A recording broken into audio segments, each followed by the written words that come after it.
Hello everyone! Today we are going to be taking a look at the collector's edition for Yurukill. Let's begin!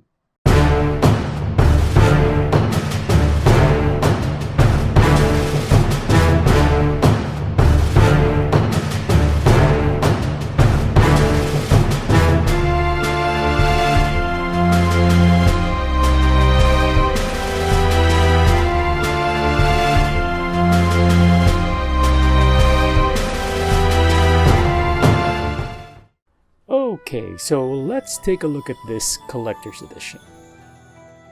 First of all, I do like the packaging on this.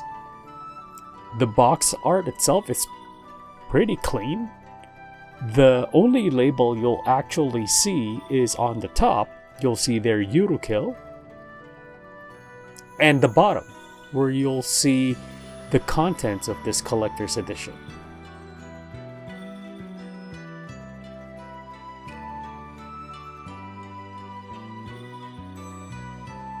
Okay, box is now open. Let's see what's inside.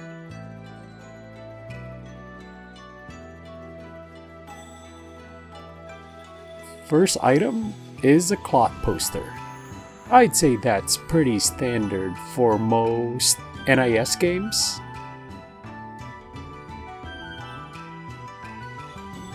Next up is the Acrylic Stand for one of the characters.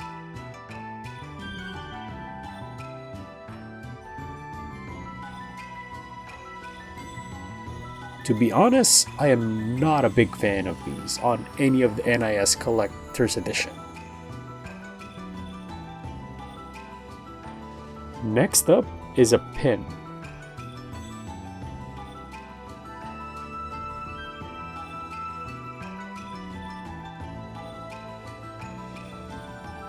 Then we get a hardcover art book with this Collector's Edition.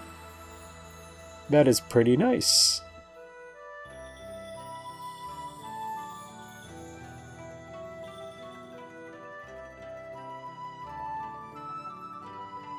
And we actually get an OST as well. This is not a sound sampler, it's an actual OST. And finally, the game itself. Okay, so let's go and take a look at some of these items. Okay, so first up, let's take a look at this art book. So I'm actually admittedly a big sucker for hardcover art books if they're actually done well. If they're not, well, you can see with this. You'll see the string binding in the middle.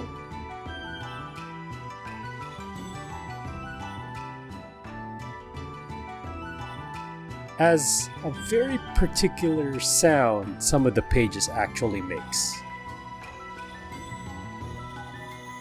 Take a listen.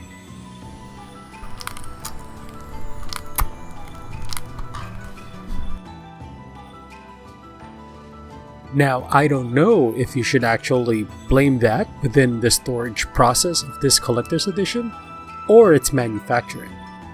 But again, the art book itself, the contents, I'd say it's good. Okay, next up is the soundtrack. For this, you actually get 2 discs. First disc, you get 21 tracks. Disc 2, you get 13.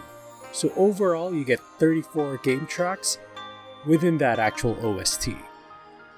I'd say it's better than 90% of the games that come with a sound sampler. So, good job on that. Next up, let's take a look at the Mass Murderer's Team pin. Alright, admittedly, I am not the biggest fan of pins like these, but for this one, I do like the design on it. Just the plain text in the middle, and 2 symmetrical designs on each side of the text. Pretty simple. And you can actually put it in a bag and it still looks really clean. Overall, good job on this pin. Next up, let's check out the Acrylic Stand figure. Admittedly, I am not the biggest fan of these, just because it feels like it's a very cheap way to add value to a collector's edition. These can easily be manufactured by printing a full body shot of your character and placing it onto an acrylic sheet and then doing a cutout. It's that simple. I really wish they could have included something else in this slot. Again, probably not for me, but yeah, it feels like it's a very cop-out inclusion on this. And finally, let's check out the Clot Poster. Clot Poster seems to be a blown-up version of the front cover of the game. At this point, Clot Poster seems to be a fairly standard inclusion on most NIS games. Again, doesn't feel too bad about it. The printing quality seems fine, so I would say it's a standard good inclusion.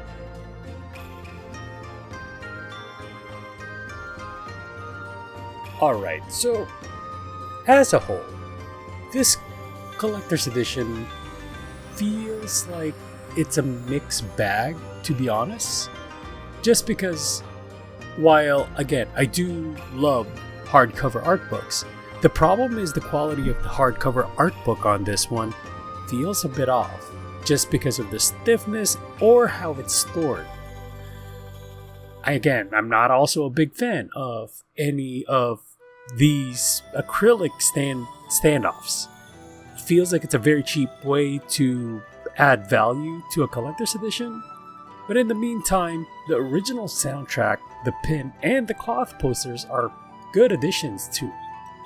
So, overall, again, collector's edition is a mixed bag, and if for some reason you become a big fan of Yurukill, I would say see if you can get this particular collector's edition at a discounted price.